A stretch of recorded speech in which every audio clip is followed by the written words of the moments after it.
Bonjour et bienvenue à Webinaire Physique cliquable, partie 5, fluide et thermodynamique.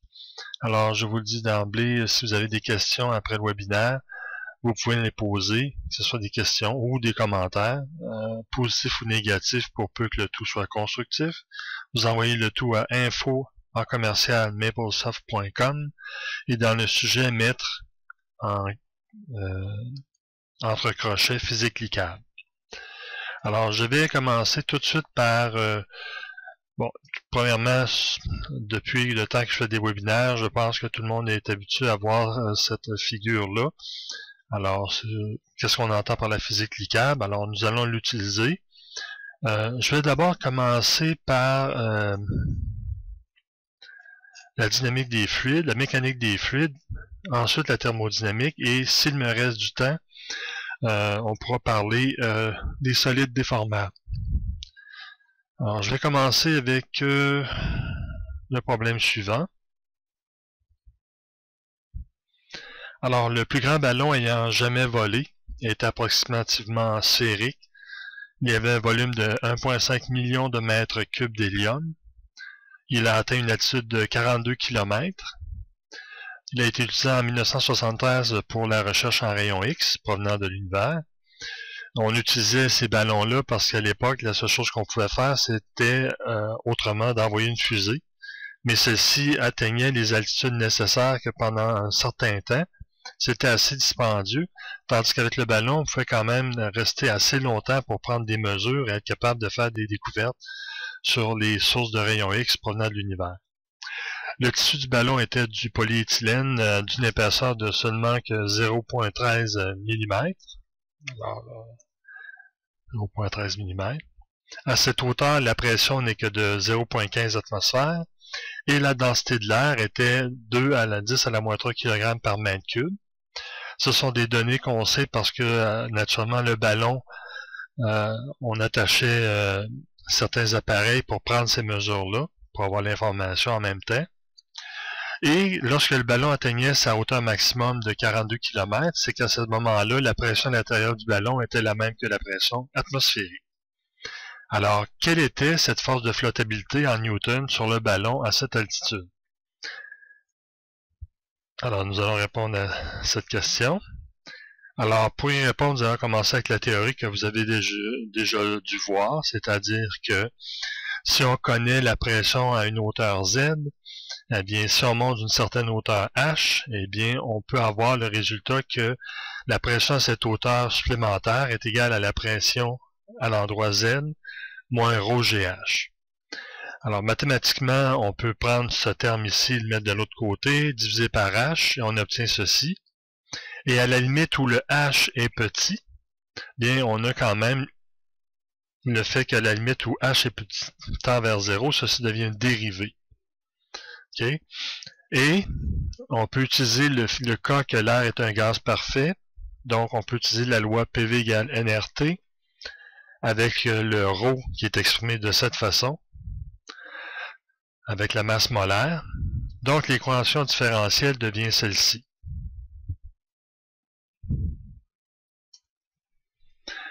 Alors, la condition initiale est que à P0, pour moi, le Z, c'est le niveau du sol, est de 101,325 kPa. Alors, je vais utiliser la commande pour solutionner. Entre guillemets, je mets l'équation différentielle, qui est 2.1, et ses conditions initiales, et je demande de solutionner pour PZ. Ça donne le résultat suivant, comme ceci. Alors, ces valeurs de la masse molaire, on peut aller chercher dans les tables, et ceci. Et la valeur de l'accélération gravitationnelle est ceci. Alors, j'ai besoin dans l'équation du R. Alors, une façon, soit de prendre les tables et de l'écrire directement, ou de charger le package constante scientifique qui malheureusement n'est pas dans la liste des packages qui sont ici. Mais si vous allez en bas,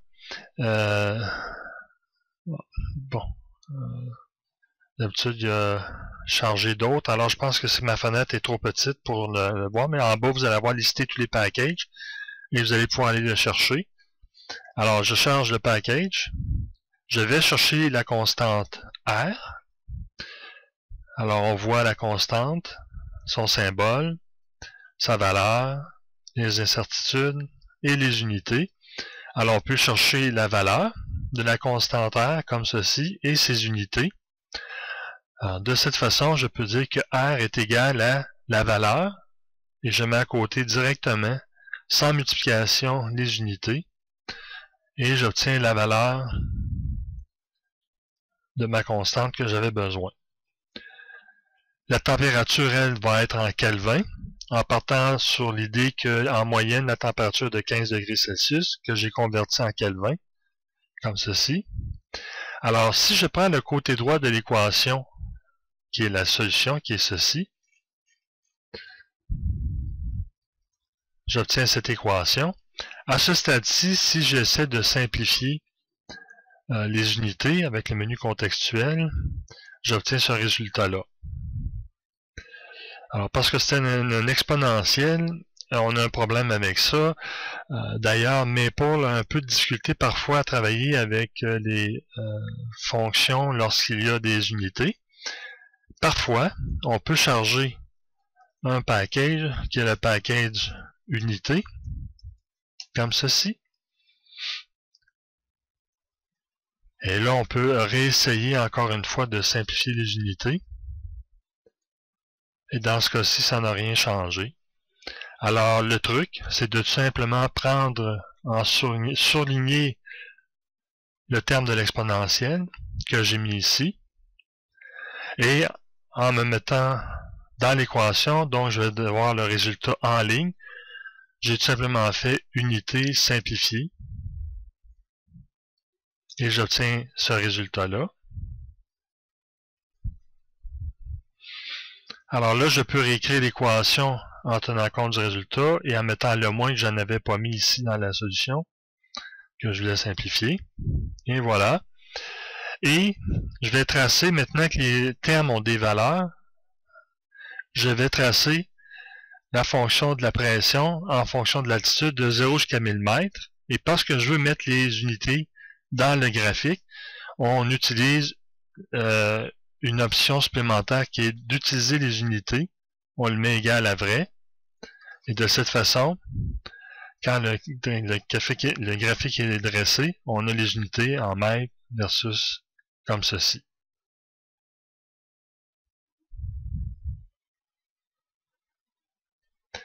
Bon, alors ceci c'est valide jusqu'à 1000 mètres, cette équation, pas plus. Et on peut aller voir ce site que j'aime beaucoup.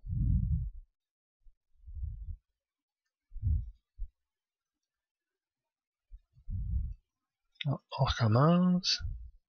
Bon. J'aime tellement ce site-là que je l'ai épinglé dans mon navigateur parce qu'on peut avoir vraiment toutes les données possibles dans tous les systèmes, dans tous les sujets qui nous intéressent. Et alors, ici, je vais en parler, ce ne sera pas long de cette équation. Et voilà, jusqu'à 1000 mètres, on est capable d'aller voir dans le tableau ici. Alors, 1000 mètres, environ dans les coins ici. Alors, la pression barométrique en kilopascal est ici. Donc, 1000 mètres, on a dit, c'était ici. Donc, 89,1 kilopascal. Alors, ce n'est pas tout à fait le résultat qu'on trouve quand on va jusqu'à 1000 mètres. Par exemple, si je substitue cette valeur de 1000 mètres dans la fonction P et que j'évalue à 5 chiffres après le point, on obtient ceci. Mais c'est quand même assez bien si on compare les deux, parce qu'on s'est restreint à 1000 mètres. Mais si on va au-delà de 1000 mètres, là on a un petit problème. Alors ça donne une erreur de 8% à peu près. Mais, comme je disais, grosse restriction. Premièrement, le 15 degrés Celsius est une approximation très moyenne sur la variation de la température. Autrement dit, on prend pour acquis que la température est constante sur les 1000 mètres, ce qui n'est pas le cas. Alors, il y a une amélioration à faire. on utilise l'hypothèse du gradient de température en fonction de l'altitude qui est donnée par cette formule. Ou le A, on peut l'obtenir encore du site que je viens de vous montrer, qui est 6,5 à la moins 3 Kelvin par mètre. Donc, l'équation différentielle qui initialement faisait intervenir le temps au numérateur, le temps qui est ici, on le remplace par le gradient de température, et c'est pourquoi on obtient cette équation différentielle-là. Maintenant, nous allons intégrer de chaque côté, individuellement. Alors, je le fais ici. J'aurais pu solutionner l'équation directement, mais amusons-nous à faire les deux intégrales séparément. Alors ici, je dis que P0 est plus grand que 0 et P est plus grand que 0 aussi, pour indiquer à mes pôles comment agir avec l'intégrale. Alors, parce qu'il me manque des problèmes d'unité, je dois redémarrer. On va solutionner d'abord. Ça donne ceci.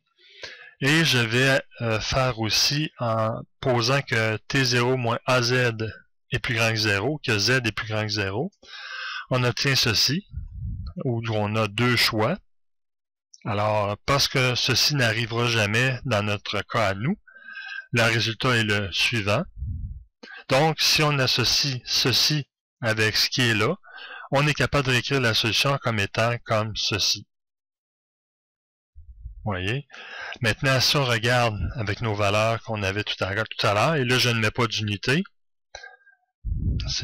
On va aller chercher encore la valeur de la constante, R, le A qui est donné, mon P0, et mon T0 qui est la température au sol, comme ceci. Et on peut regarder le résultat de ce que vaut dans le terme exponentiel, le terme qui est ici, là. Bon, je veux ça. Allez, juste toi.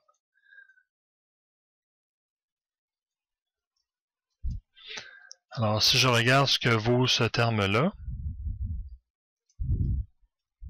j'obtiens ceci. Et si on remarque ce terme-là, je retourne au site de tout à l'heure, et dans l'expression que je vous avais montrée, vous voyez, le 5.25 vient de là. Donc, ceci est bel et bien le résultat de l'amélioration qu'on a fait dans les calculs. Le 5.25 vient de là. Alors, on retourne dans Maple. Alors, la pression atmosphérique est donnée donc par ceci. Parce que c'est un opérateur fonctionnel, les valeurs numériques n'apparaissent pas. Mais regardez, si je demande d'évaluer la pression atmosphérique améliorée à Z, là on va apparaître les termes, vous voyez, comme ceci. Bon, maintenant, nous avons donc P est égal à un opérateur fonctionnel de cette façon. Et je vais tracer P de Z avec PAM. Alors, la pression atmosphérique pour Z, est-ce qu'elle est définie? P est là, pression améliorée. Alors, j'ai un petit doute dans le P qui est ici, mais on va le tracer pour voir si ça donne ce que je pense. Oui, c'est ça. Alors, on voit que amélioré jusqu'à 1000 mètres. OK. Le rouge, c'est la pression conventionnelle, tandis que le bleu, c'est la pression améliorée. Alors, la différence entre les deux, c'est une correction qui est faite. Sur 1000 mètres, ce n'est pas très appréciable. OK. Toutefois, notre amélioration, elle, peut aller jusqu'à 15 000 mètres. La preuve, je vais faire ici sur 15 000 mètres.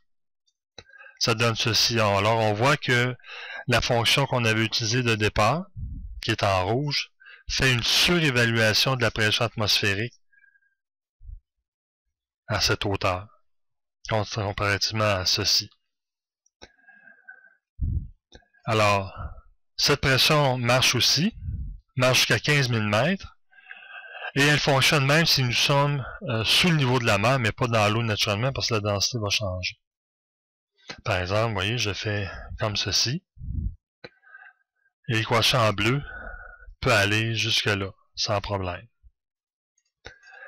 Maintenant, si je calcule la masse volumique, de cette façon-là, la densité dépend de ce terme-là.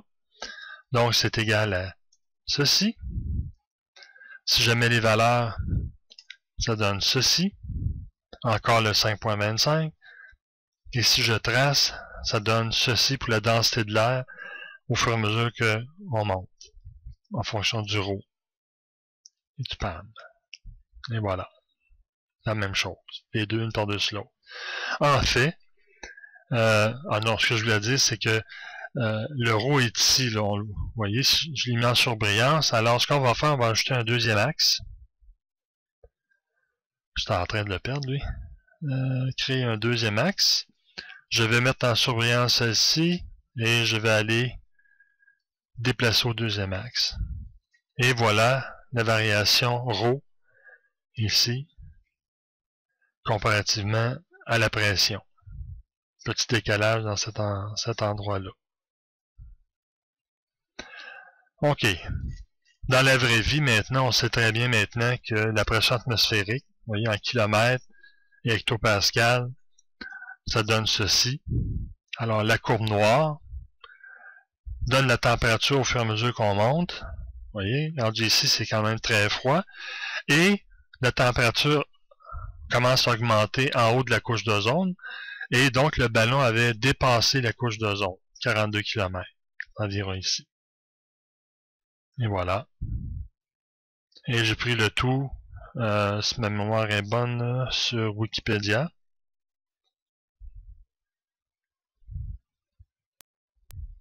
Non, je l'ai pris ici. Mais vous pouvez facilement la retrouver. Vous n'avez qu'à chercher dans votre engin de recherche, atmosphère, strat, ou étage atmosphérique, ou des choses comme ça. Vous allez avoir le résultat de cette image. Bon, ok, alors on va continuer. La question étant que quelle était la force de flottabilité rendue à cette altitude-là? Alors, nous avons G. Le volume, 1,5 million de cubes. La hauteur, 42 km.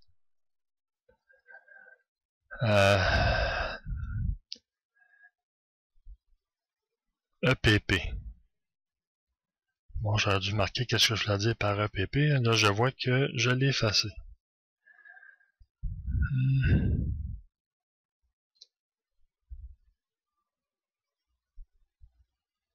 Bon, là, j'ai un blanc. Qu'est-ce que je veux dire par EPP?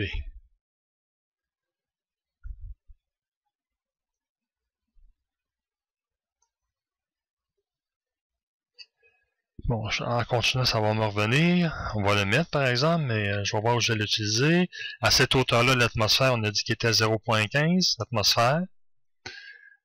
OK, alors on va... c'est bon, je comprends pas que ça soit disparu. Tout était là. OK, alors on va transférer naturellement en kilopascal. Ou en pascal tout court. Ça donne ceci. Je l'assigne à P1. Donc la densité à cet endroit était donnée par ceci. OK, alors... la densité du gaz de l'hélium est plus petite que la densité de l'air, mais il ne faut pas oublier que lorsque nous sommes en situation de flottabilité, le ballon ne monte ni ne descend, ça veut dire que les deux sont égaux, comme ceci, et que la pression extérieure et intérieure est la même. La masse déplacée par le ballon, avec contenant l'hélium, va être ceci, 3000 kg. Et la force de flottabilité va être donnée, donc la masse fois G. Donc voici, on va assigner le résultat à FB. Bon, j'ai pas besoin, tout est là, il est déjà assigné. Mon Dieu. Alors ça, c'est la force de flottabilité en ce moment, à cet endroit-là. Cette force correspond à la pression atmosphérique qui amène le ballon vers les airs, comparativement à la masse qui amène vers le bas. Et ensuite, on nous demande de regarder, de calculer, si on sait que la masse du ballon, y compris tissu et l'hélium, est de 800 kg, quelle est approximativement la masse en dessous du ballon qui le maintient à flot à cette altitude-là? Donc, cette masse, c'est la masse des instruments qu'on a emmenés jusqu'à cette hauteur-là.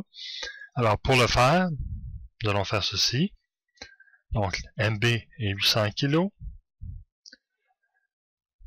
À l'équilibre, nous avons la flottabilité, comme ceci.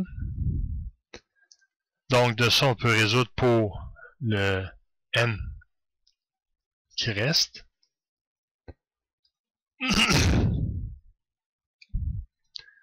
Alors, résoudre, obtenir la solution pour...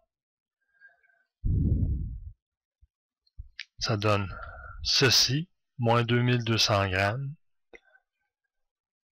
kilo. Là, ça donne négatif, mais bon, faut le voir comme étant un positif. Ok, alors, si le ballon pèse 800, plus ceci, ça équivaut à la masse, à la force de flottabilité qui est là. Okay, c'est 800 par G, plus la masse de 800 kg est égale à la force de flottabilité. Alors, et voilà. Nous allons pouvoir continuer. Ensuite, bon, je verrai pour celui-là. Voici un petit problème amusant. Nous allons étudier la chute d'une bille d'acier dans un liquide donné. La bille va être lâchée au niveau à la surface à une vitesse, nous allons la rendre complètement immergée et ensuite, par un moyen quelconque, bon, par exemple un aimant, on va couper le courant et là la bille va partir avec une vitesse 0 et va descendre. Et là-dessus, on va déterminer l'équation différentielle qui va décrire le mouvement de la bille dans le liquide. On va commencer par solutionner ce problème. Alors, on a besoin de la loi de Stokes pour ceci. Alors, un écoulement laminaire, c'est-à-dire qu'on prend une lame, par exemple, d'eau. Le brun ici, c'est une surface quelconque. Alors, nous avons un liquide qui glisse sur une surface et nous prenons pour acquis que l'eau en contact avec la paroi ici, le liquide est visqueux, donc il y a une résistance qui se fait. Et le frottement va faire en sorte que la vitesse, malgré le débit, la vitesse de l'eau ici va être 0, mais la friction entre deux plaques est moindre, donc celle-ci va pouvoir aller plus vite, celle-ci va donc pouvoir aller plus vite, plus vite, plus vite, etc. Donc si on fait un graphique, ça donnerait ceci, c'est-à-dire que la vitesse, selon Z, parce que Z c'est selon la surface, comme ceci, et au fur et à mesure qu'on augmente, on s'éloigne de la paroi, de plus en plus l'eau va rapidement, et c'est pour ça qu'on va utiliser un gradient de vitesse qui va être donné tout simplement par dV sur dr. Le frottement sur la surface est donné par cette équation, dans laquelle je ne rentrerai pas. Donc, si on fait l'intégration qui est ici, alors j'ai cette équation, et puis je peux envoyer le dr de l'autre côté, j'intègre, et un coup qu'on a fait l'intégration, on obtient cette relation, ici, avec neta, eta, qui est le coefficient de viscosité, qui est en pascal seconde, et on définit ici par upsilon le coefficient de viscosité cinématique. Alors, n'oubliez pas que la différence entre cinétique et cinématique, cinématique, c'est la branche de la mécanique qui étudie le mouvement indépendamment des forces qui le produisent, alors que cinétique, on tient compte du mouvement de l'objet et de l'énergie qu'il produit dans l'environnement. Alors, c'est pour ça qu'on parle d'énergie cinétique et non pas d'énergie cinématique. Mais dans ce cas-ci, on appelle bien la viscosité cinématique, qui est donnée par ceci. Bon, dans notre problème, il est généralement admis que pour une sphère, K est égal à 6 πr, comme ceci, pour des vitesses plus petites que 5 mètres par seconde. Donc, la force de frottement va être égale à ceci. C'est une force de cisaillement, naturellement, parce que si on revient à notre image, la goutte va avancer, mais il y a une résistance qui se fait à la surface ici. Donc, le haut de la première lame veut avancer, la surface s'y oppose, donc il va y avoir cisaillement de la première plaque. Et ce cisaillement se répercute sur toutes les autres plaques, au fur et à mesure qu'on s'éloigne de la surface, en diminuant naturellement. OK. Maintenant, nous allons regarder, nous avons besoin de la loi de Poiseuille. Alors, ceci a été fait à partir de ceci. On considère un tuyau étroit, parce que ça, c'est une des conditions essentielles pour l'application de cette loi. Le tuyau doit être étroit. Je prends un élément de volume à l'intérieur, en bleu, avec un rayon petit r. D'abord.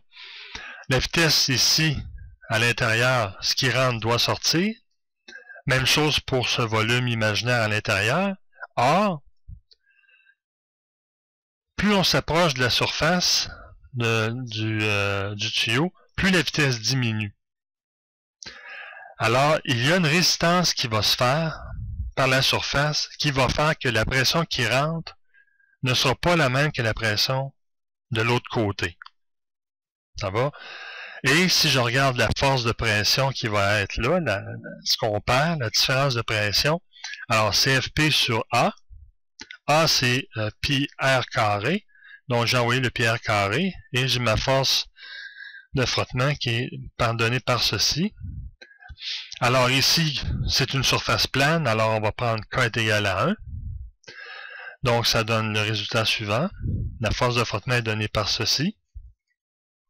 Naturellement, la vitesse dans un cylindre, comme ici, ne dépend pas de θ parce que la vitesse ici est la même que celle qui est là. Alors, partout quand on se promène alentour ici, si je choisis une valeur de R quelconque, tout le long de la paroi, tout le long de ce cercle imaginaire, la vitesse est la même.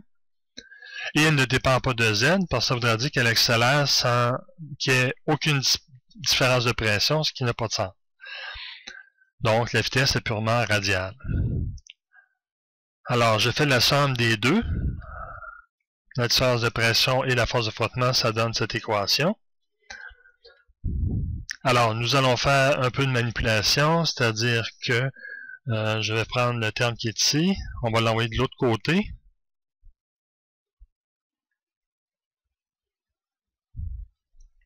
Soustraire, et je vais diviser par ceci.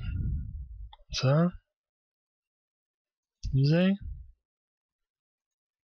Comme ceci. Maintenant, j'ai dV R sur R. J'ai un R qui est ici. Alors, est-ce que j'ai besoin de le descendre en bas puis de l'intégrer directement? On ne fera pas ça. On va utiliser la condition frontière que à R, je m'excuse, une erreur de ma part. Quand on est au rayon grand R, c'est-à-dire à la surface ici, la vitesse, on considère que la vitesse va être nulle. OK. Donc, où suis-je? Je suis rendu ici. Voilà. Donc, ça va être la condition.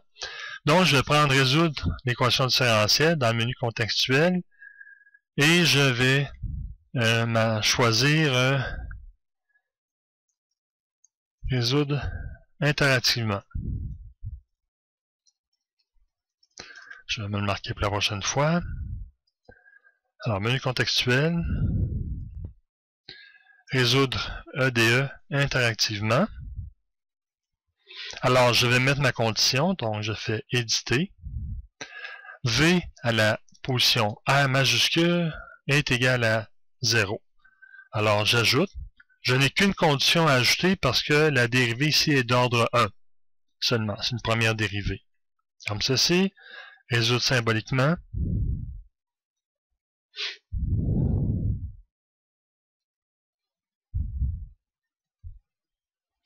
Ça donne ceci. Donc, sur quitter, retourner la solution. Alors, c'est ce que je fais. Alors, voilà. Après avoir factorisé, on obtient le résultat qui est le suivant.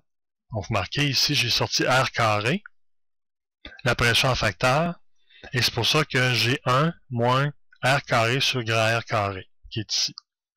Et la vitesse maximale est lorsque le R, petit r, est égal à 0, c'est-à-dire en plein milieu, et en valeur absolue, ça donne ce terme-là, parce qu'ici, ça fait 0, donc il ne reste que ceci. Voilà. Le débit, quant à lui, alors je vous rappelle qu'on est toujours, ça c'est la règle, la loi de Poiseuille, toujours avec la condition que la vitesse doit être plus petite que 5 mètres par seconde et que le tuyau doit être étroit.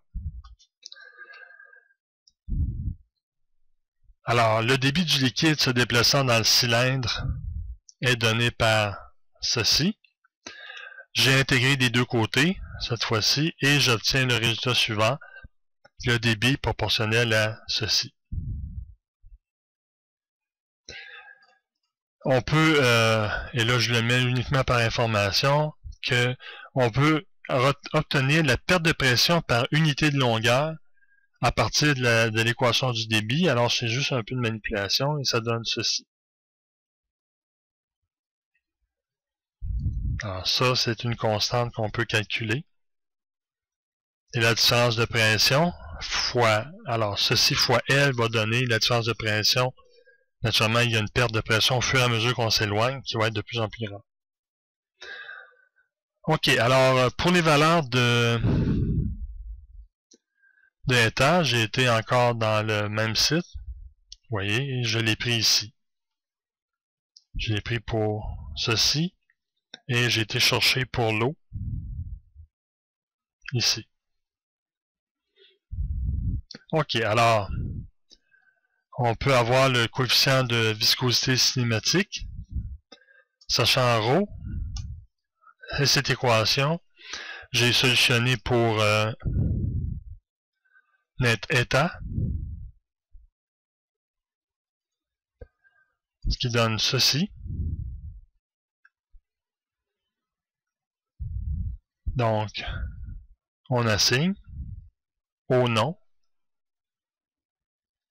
un nom, pardon, on voit que on est correct. Intervient. J'ai pris par hasard, pour aucune raison, ces deux valeurs-là de rayon, petit rayon, une longueur respectable. Et en appelant, dans ma ville, j'ai appelé le système d'eau, l'usine de filtration d'eau. J'ai obtenu les données, ces choses-là, puis on a pu calculer que la différence de pression va être sur cette longueur-là de ceci. Alors, la vitesse est donnée par ce terme, comme ceci.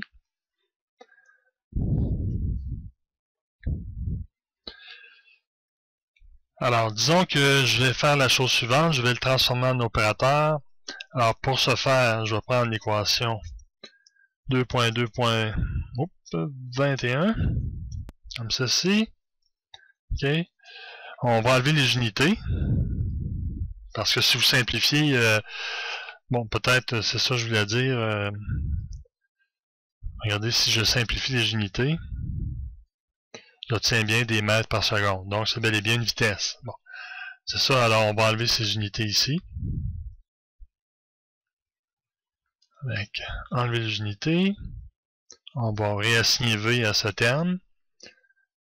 R, j'ai besoin de le mettre sans unité dans ce cas-ci. C'est pour ça que j'ai fait ceci. Et on va tracer le graphique. Alors ici, vous allez voir que j'ai tracé le graphique de la vitesse.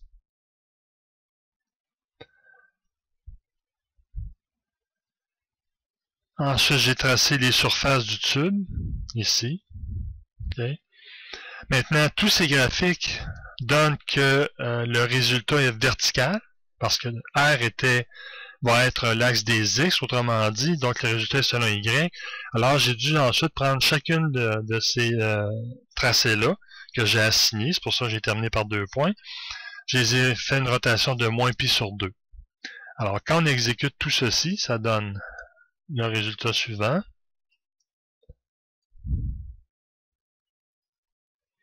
Voilà, et je fais le display. Et voilà, on voit donc le graphique avec le tube.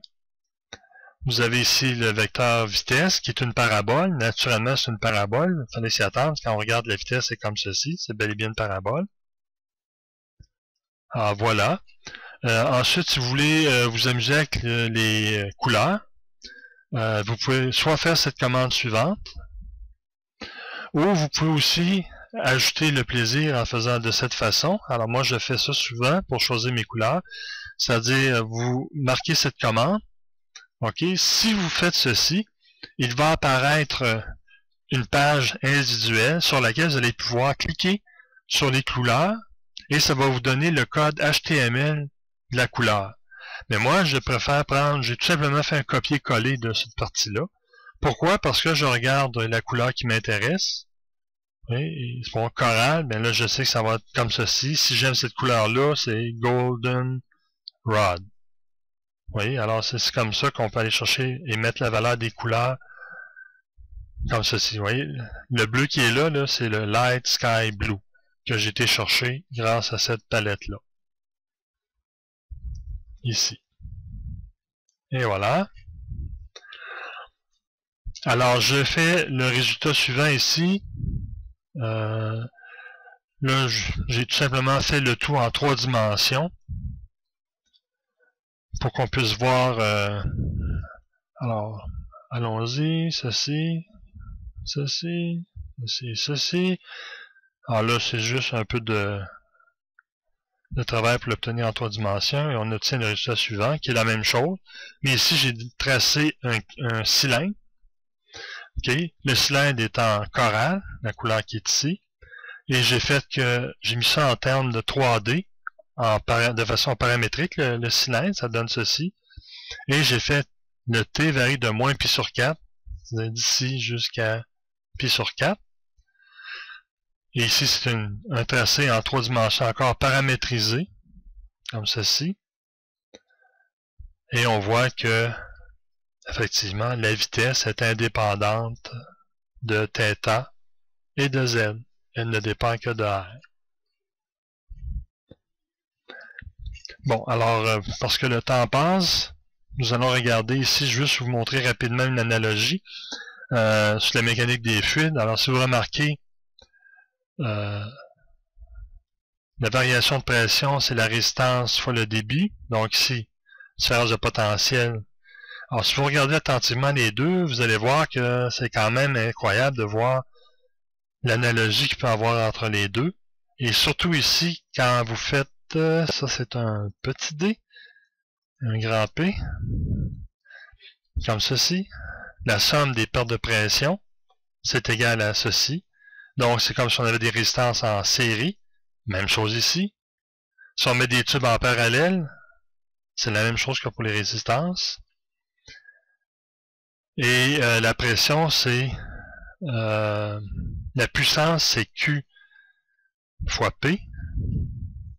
Je sais pas pourquoi j'ai mis un D. P. Et la puissance, alors j'aurais pas enlevé ça, c'est V fois I. La même chose. Alors, c'est quand même intéressant.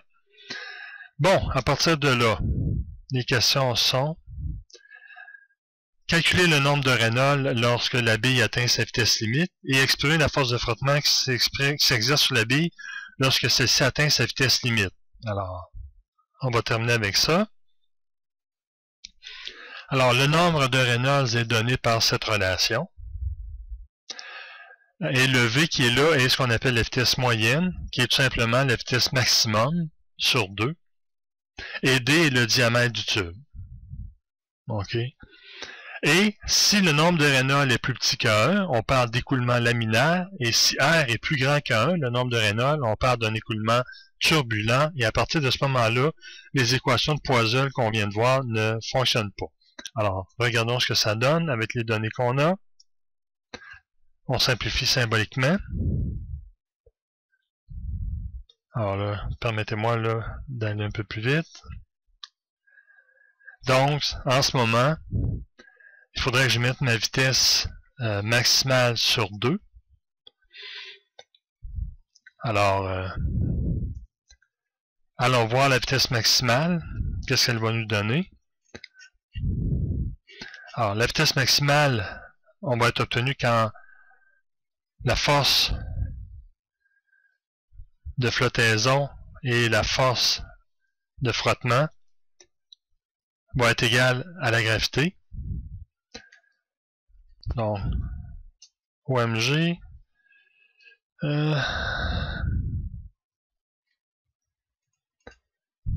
Alors, Rho fois M fois G, je pense. Mais j'ai fait un restart, hein, je pense que mon M, tout ça, là. Est-ce que j'ai mis les données plus tard? Oui. Alors, ça c'est la densité de la masse. Donc l'équation est correcte. La pression d'Archimède, la force de frottement, comme ceci. L'accélération va être nulle, comme ceci. Pas nulle, mais est égale à ceci, la différence des forces.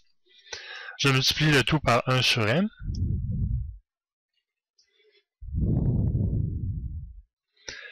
Alors, grand V, comme ceci.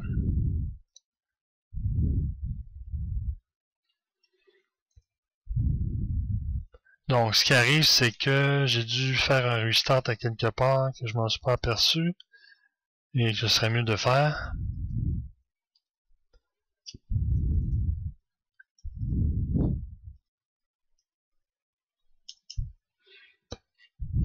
Bon, alors, comme ceci, comme ceci.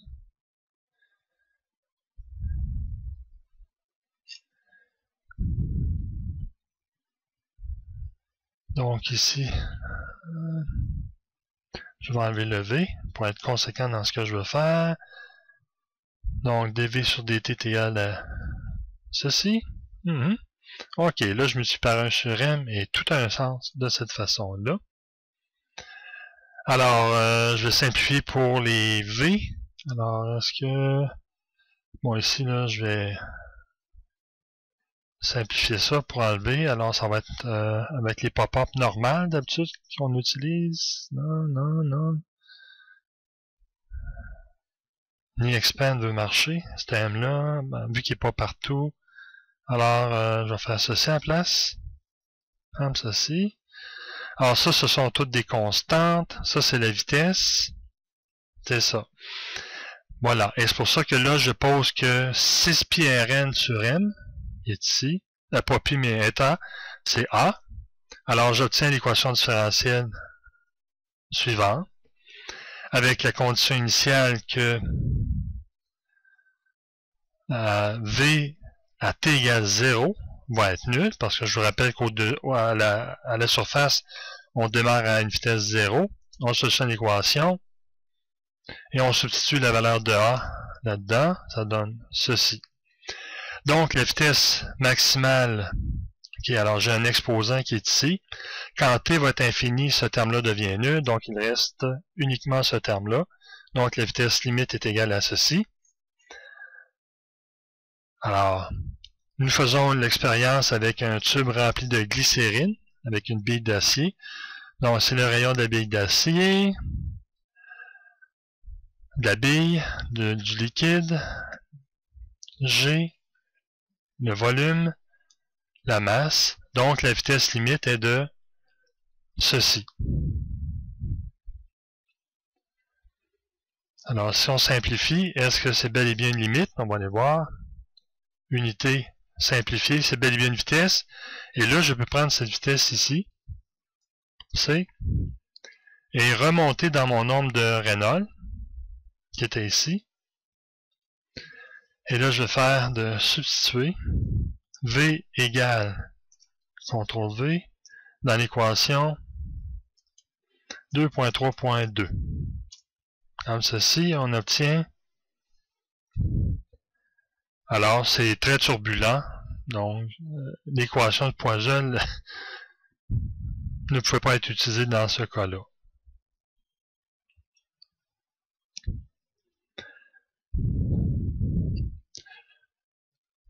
Bon, si je prends les valeurs suivantes,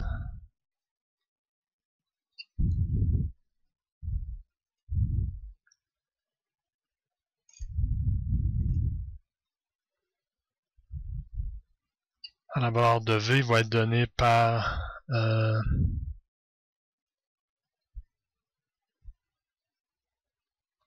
donc la vitesse limite est donnée par ça, donc c'est VL que je devrais faire.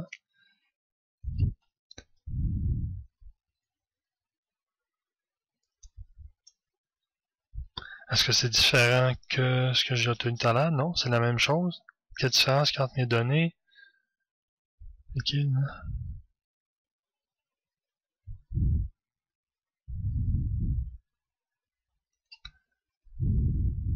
Alors, si j'assigne ça à VL. Oh, j'ai pas mis le bon V, d'ailleurs. C'est peut-être ça mon problème. Alors, on va assigner un nom. Je vais appeler VN. Oui. Non. La vitesse, c'est VL sur 2. Et là, si je refais le calcul, j'obtiens ceci. Ah, et là, je suis correct.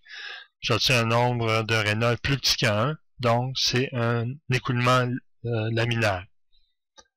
Avec l'expérience que j'ai fait avec les données qui sont ici. Vous voyez, j'ai pris un rayon beaucoup plus petit. Ok, alors le temps s'écoule à une vitesse énorme. Je vais enregistrer les changements que j'ai faits.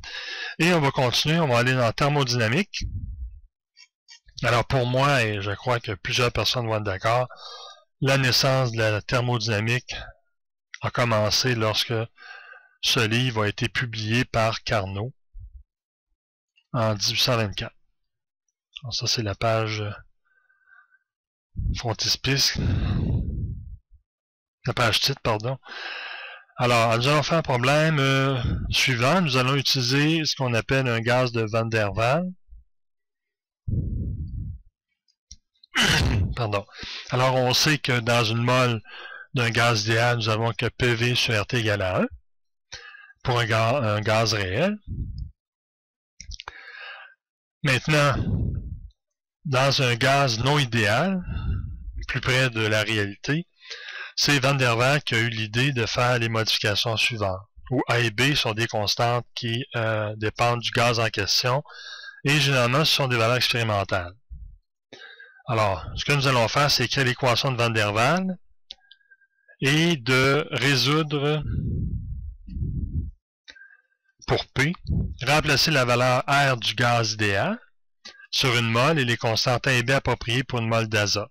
Alors, première partie théorique. On va faire les calculs. Alors, Johann Diedrich Van der Waals. Bon, certains endroits, on voit Van de Waals. D'autres places, on voit Van der Waals. Alors, ça dépend quand on le prononce dans la langue d'origine de ce monsieur qui, en ce moment, j'ai un blanc. Non, j'ai un blanc. Alors, P plus A sur V carré. Alors ici, le NB et le N carré A sur V carré, et là j'ai mis N égale à 1. Le NB ici, c'est le volume exclu qu'on appelle, c'est-à-dire le volume occupé par les molécules du gaz lui-même. Alors, il faut éliminer le volume des gaz pour tenir compte seulement du volume qui reste. Okay, c'est là-dedans que les molécules vont pouvoir se déplacer. Et le N carré A sur V carré, c'est la pression de cohésion par volume molaire. C'est lié à l'énergie cinétique de la collision des molécules sur la paroi. Dans cette formulation-là, il ne faut pas oublier qu'il y a aussi la partie énergie potentielle qui est donnée par cette équation. Alors ça, j'en ai déjà parlé de cette équation. On avait fait certains intégrales avec ça avant. Alors, par expérience, le R0 est approximativement égal à 3,35 Armstrong et le potentiel de départ approximativement de 0,01 électronvolts. Le rouge est la partie attractive, naturellement, avec le moins, et le bleu est la partie répulsive. Si la température est assez élevée, naturellement, on n'aura pas à s'occuper de l'énergie potentielle, parce que c'est l'énergie cinétique qui va régner dans ce problème-là. Alors, c'est pour ça qu'on va se concentrer uniquement avec ceci. Alors, j'ai PV égale NRT. On va résoudre pour la pression. Alors, isoler pour la pression. Je vais prendre le côté de droit. Pour la simple raison que je veux en faire un opérateur fonctionnel. Alors, pour faire un opérateur fonctionnel, on va chercher conversion en bas. Et on prend opérateur à plusieurs arguments, parce que s'il y a T et il y a V, ça donne ceci. Et là, maintenant, je vais l'assigner à P pour de vrai.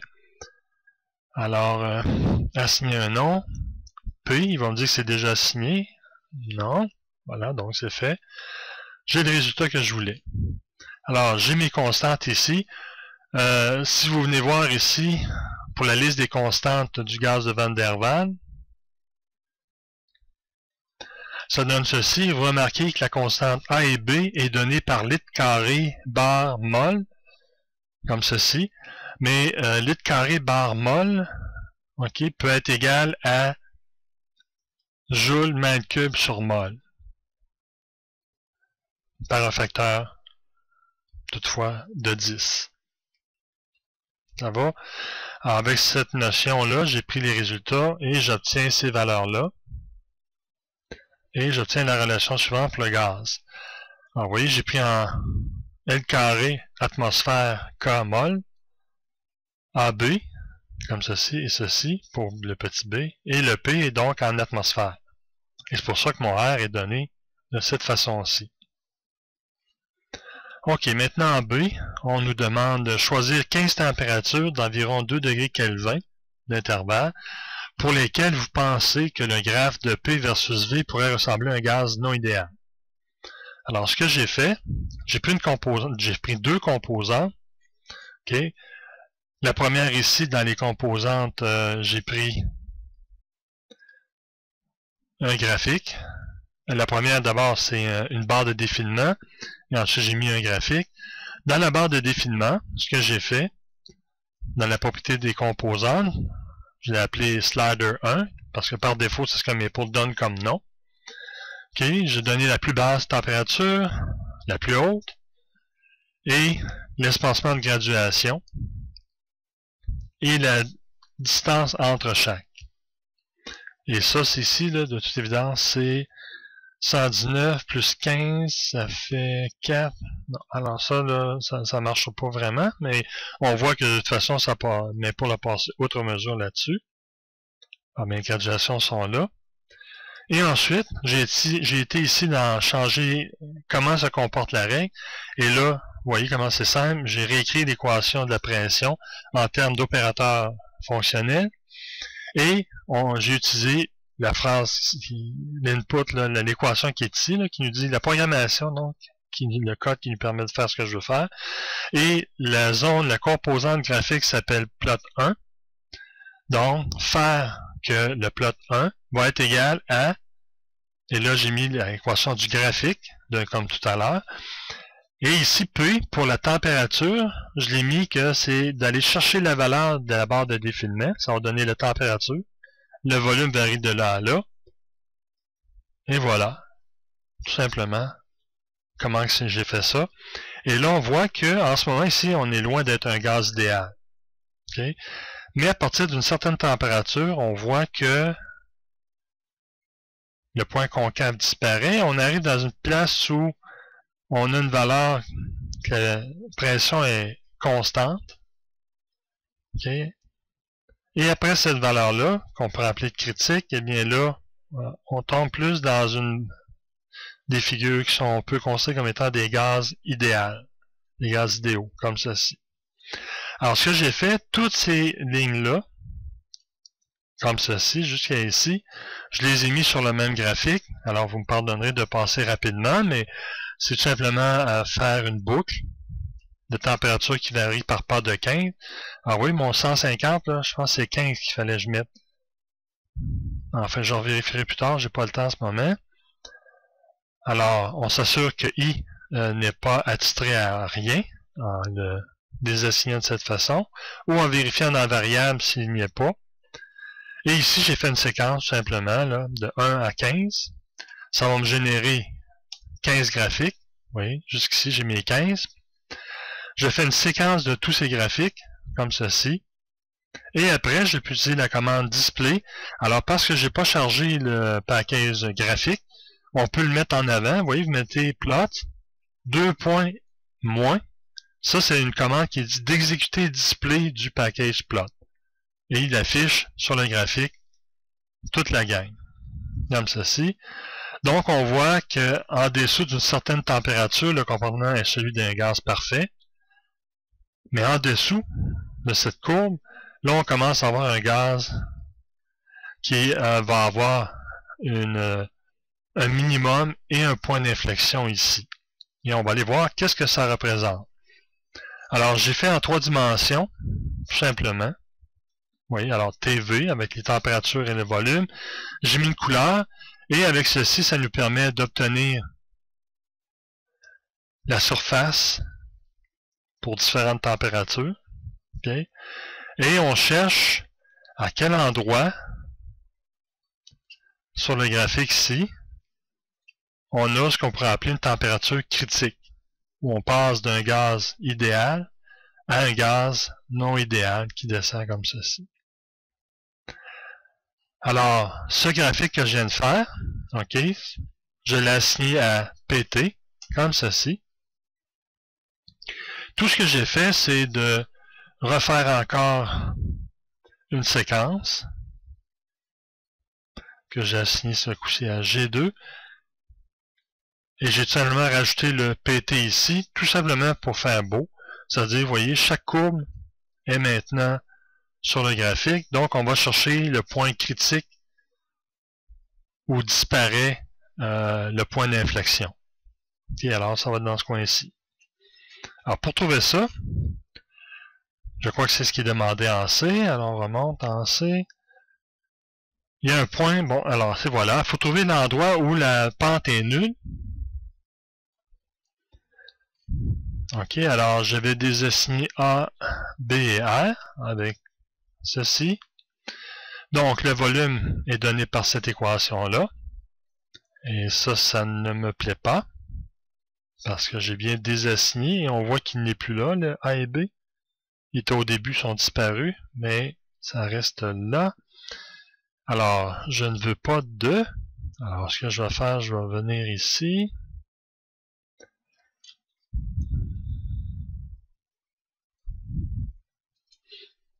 Tout simplement, parce que je ne veux pas détruire tout le reste. Alors, on va faire ici. Et je vais tout simplement mettre au début, comme ceci. Et là, mon... OK. Alors, pour trouver les valeurs critiques, on va faire la première dérivée pour trouver à quel endroit la pente est nulle. OK, avec une température constante. Et parce que ce point-là va être concave vers le bas, alors il faut vérifier que la deuxième dérivée soit égale à 0. C'est le point d'inflexion. Pardon. Alors, j'écris la première. Alors, vous voyez que j'ai dérivé la fonction P. Et j'ai substitué les valeurs T et V comme étant les températures critiques, ce qu'on cherche. Ici, c'est la deuxième dérivée, oui, 2V, égale à 0. Alors, deux équations, deux inconnues, que je solutionne et que j'assigne. Donc, la pression critique est donnée aussi par ceci. Alors, j'ai les trois relations qui donnent, dans un gaz de Van der Waals, dépendamment de A et B, les points critiques, température critique, volume critique et pression critique. Alors, ce point critique, c'est l'endroit où on va pouvoir séparer la partie gaz idéal et la partie gaz non idéal. Alors, pour l'azote, j'ai pris les résultats suivants. Donc, les valeurs critiques sont égales à ceci. Et notez la relation suivante. Alors, si je fais ceci, alors, pour un gaz idéal, on a PV sur RT égale à 1. Mais ici, on obtient, pour un gaz de Van der Waals, ceci. Et, regardez ce qui est amusant. Si je viens dans conversion et je choisis rationnel, ça donne 3/8, qui est le rationnel le plus près de la valeur décimale que j'ai obtenue ici. Okay? Et ici, ce que j'ai fait, j'ai tracé un point en 3 dimensions, qui est le point des valeurs critiques, okay? Pour un cercle solide, rouge. Et ici, PT, je vous rappelle, c'était la surface au complet.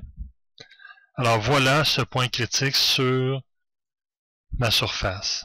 Il est situé là. Okay? Ça veut dire que de ce côté-ci du point, on peut considérer que c'est un gaz idéal, et à partir de là, en descendant, c'est un gaz non idéal.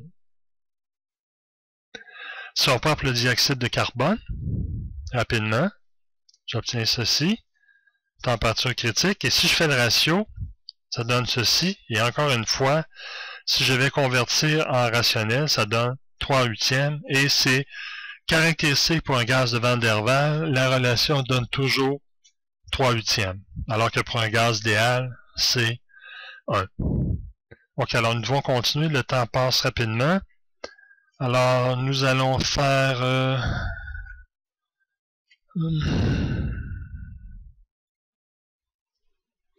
bon, peut-être celui-ci.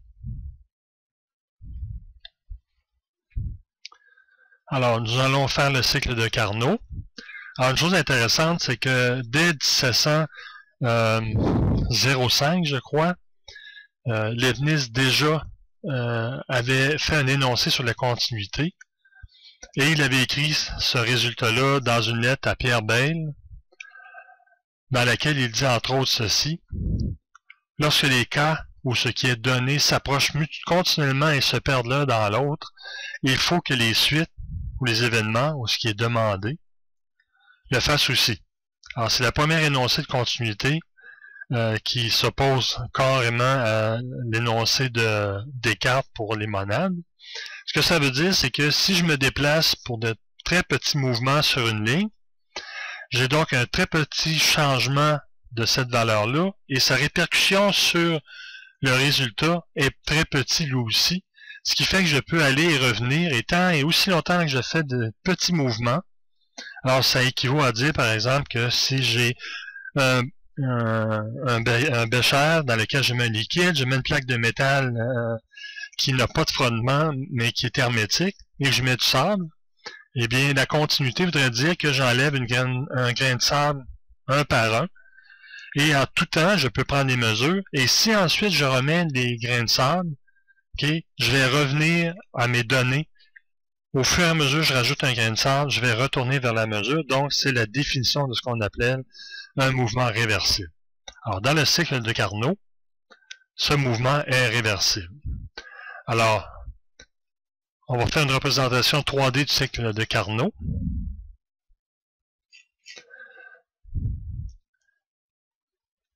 Alors, vu que c'est un gaz idéal, on va dire que P est égal à... Bon, je m'excuse, je reprends. Ici, c'est uniquement pour tracer le graphique, donc je n'ai pas besoin de mettre la valeur de R. Ça rend juste le travail plus compliqué. Alors, si vous permettez, j'ai tracé en 3 dimensions un gaz idéal.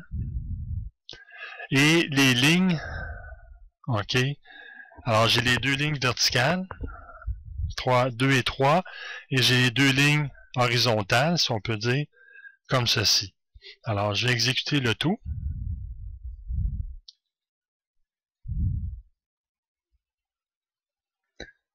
Comme ceci. Et voilà l'image caractéristique d'un cycle de Carnot. Mais il ne faut pas oublier que, par exemple, quand on se déplace d'ici à là, okay, si on regarde ce que ça donne dans le graphique, c'est la courbe qui est ici. Et vous voyez, on voit bien que c'est un isotherme. Même chose pour celle du bas. OK, le bas ici.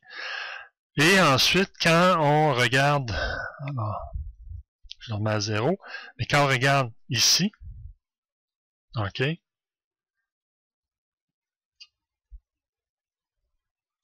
ça donne ceci. Les 2 courbes qui sont là. Et pression qui change et volume qui change. Bon, OK. Alors, voilà. Ce qu'on montre souvent comme étant en 2D ne l'est pas. Il faut toujours ne pas oublier que c'est en 3D. Donc, je reviens. Et B, obtenir des équations de calcul pour un cycle complet. Alors, faisons le cycle de Carnot. Alors, vous voyez ici que j'ai tout simplement fait, j'ai enlevé la surface, j'ai repris le graphique qui est là, j'ai fait un copier-coller, ça donne le beau résultat suivant. Et là, on va aller de A à B, de B à C, C à D, de D à A. Ok, alors de A à B. Alors de A à B, on sait que P1, V1, j'aurais dû marquer avec DA, mais disons 1, 2, 3, 4. Alors de A à B, P1, V1 égale P2, V2, c'est donc égal à RT1. D'après la première loi de la thermodynamique, l'énergie interne, c'est la variation du travail, la variation de la chaleur. Ça doit donner 0, parce que c'est un isotherme. Sachant la définition du travail qui est tout simplement de V1 à V2, RT sur V dV, on sait que le travail dans 1 va être égal à RT1 logarithme de V2 sur V1. De C à D, donc le troisième, premier, deuxième, le troisième, de C à D, comme ceci. Ça va être le négatif de ce qu'on a trouvé, mais pour V3 sur V4.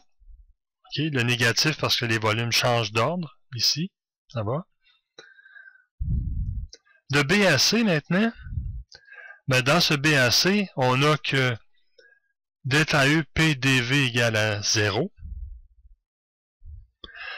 Donc la chaleur spécifique à volume constant fois T, c'est le delta U. Ici, c'est le P delta V. Et naturellement, on a compris que ça, c'est un P majuscule. Et ça, c'est malheureux. On va essayer d'y en mettre un petit. Et voilà. Bon. En sachant que B est égal à RT, alors je peux remplacer le P qui est là, dans l'équation, comme ceci. Et si on solutionne ceci, on obtient ce résultat. Okay, delta V sur delta T. Ça donne le résultat suivant pour le delta T. Et si on met tout ceci ensemble avec le logarithme, on obtient que c'est un logarithme avec la constante qui est ici, mais vu que c'est égal à 0, ça va là-bas. Ça va venir de ce côté-ci. Ça, c'est V. Donc, ça veut dire que il faut que l'intérieur... Non, je m'excuse, je vais trop vite. Là, on a l'équation, on regroupe les logarithmes, ça donne ceci, avec le premier qui est à la puissance CV sur R, c'est égal à 0. Et la seule façon que ça soit 0, ben, il faut que l'intérieur du logarithme soit égal à 1, ce que j'ai marqué là. Okay. Alors, si je fais ça, je vais obtenir comme résultat la chose suivante. Tout simplement. OK. Alors, nous concluons donc pour la deuxième phase, qui était la suivante ici. On obtient le résultat donc connu, qui est celui-ci. Et de D à A, la quatrième, on a le résultat suivant, qui est le négatif de celui qui est ici. La somme au total va donner ceci, parce que dans les deux verticales, simili-verticales, ça s'annule, donc il reste uniquement ceci. Dans le processus, on sait que V3 sur V2 égale V4 sur V1. Ce qui nous permet d'écrire tout simplement que delta Q1 sur T1 plus delta Q2 sur T2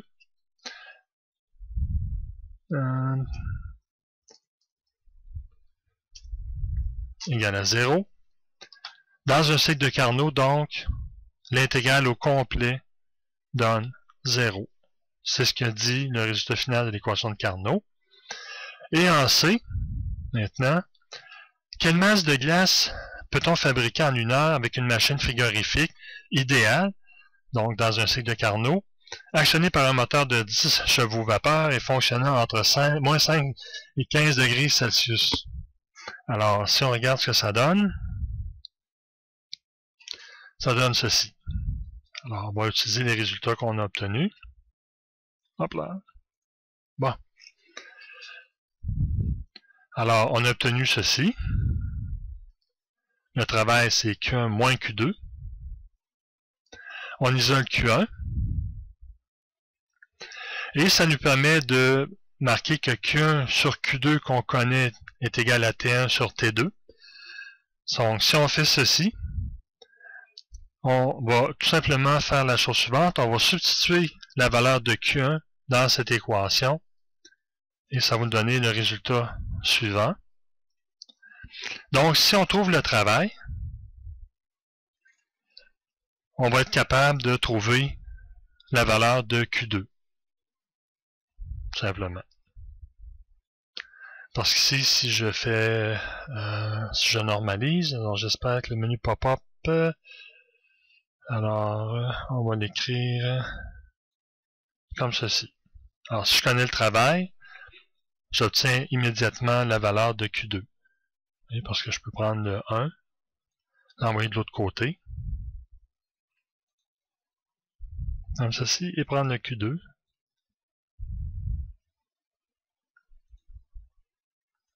Alors, voilà l'équation connue. Alors, les données sont les suivantes. Alors, ça, c'est ce qu'on appelle la chaleur de fusion de la glace, qu'on peut aller chercher sur le site, qui est ceci. Alors, mètre carré sur seconde carré. On peut le transformer en joules. Si je fais ça, ça sera en joules. Non, on va le laisser comme ceci. Ça va marcher pour l'instant. Bon, on va y aller avec ça. Donc, CF. Quoique, ça serait des joules kilogrammes mètre carré seconde carré. Donc, kilogrammes des joules par mètre cube. Bon, pour l'instant, je vais le laisser comme ça, là, mais je sens que je vais le regretter. Procédons. Alors, la première température et la deuxième, moins 5 et 15. On a 10 chevaux par vapeur. Alors, ce qu'on peut transformer. Alors, unité, remplacer les unités, ici, par watt. OK. Donc, ça donne ce résultat-là. Si je le mets en approximation, ça donne cette valeur-là. Et je vais le mettre par heure, fois heure, parce qu'on va faire des manipulations tout à l'heure avec ceci. Donc, ça nous permet d'équilibrer les watts en joules, mais on n'oubliera pas dans le reste du calcul que c'est fois heure. Okay. Donc, pour calculer Q2, maintenant, je connais le travail.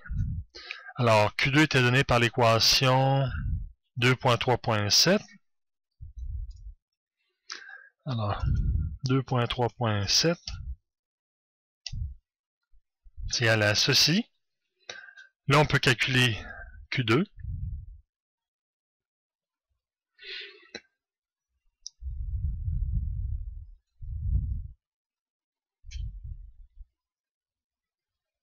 Et voilà. Donc, on va assigner un nom, Q2. Alors, on voit qu'il est bel et bien assigné. Et grâce à l'équation qu'on avait plus haut, qui reliait Q1 et Q2 ici, j'obtiens que c'est le travail plus Q2. Alors, vous remarquez que c'est exactement ce que j'ai fait, kWh, et ma valeur kWh ici.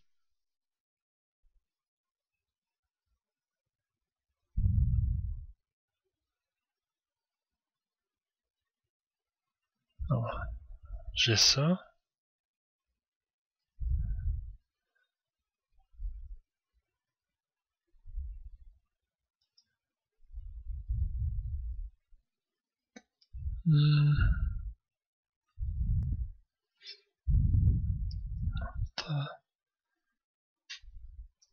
Fois.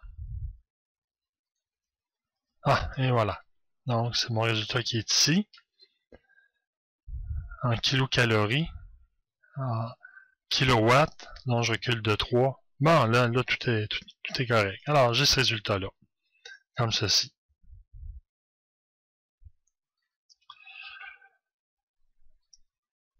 Donc, la masse, c'est tout simplement Q2 sur la chaleur spécifique. C'est égal à ceci. Et on a le résultat suivant. Donc, on vient de trouver la masse de glace. Alors, maintenant, c'est là, je crois, que j'en bave pour ce qui est des unités, parce que là,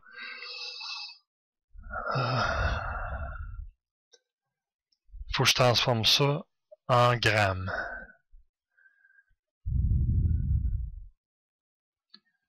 Alors, si je traverse ça en grammes, hein, comme ceci. Unité, remplacer plus unité en kilogrammes. Et voilà, donc,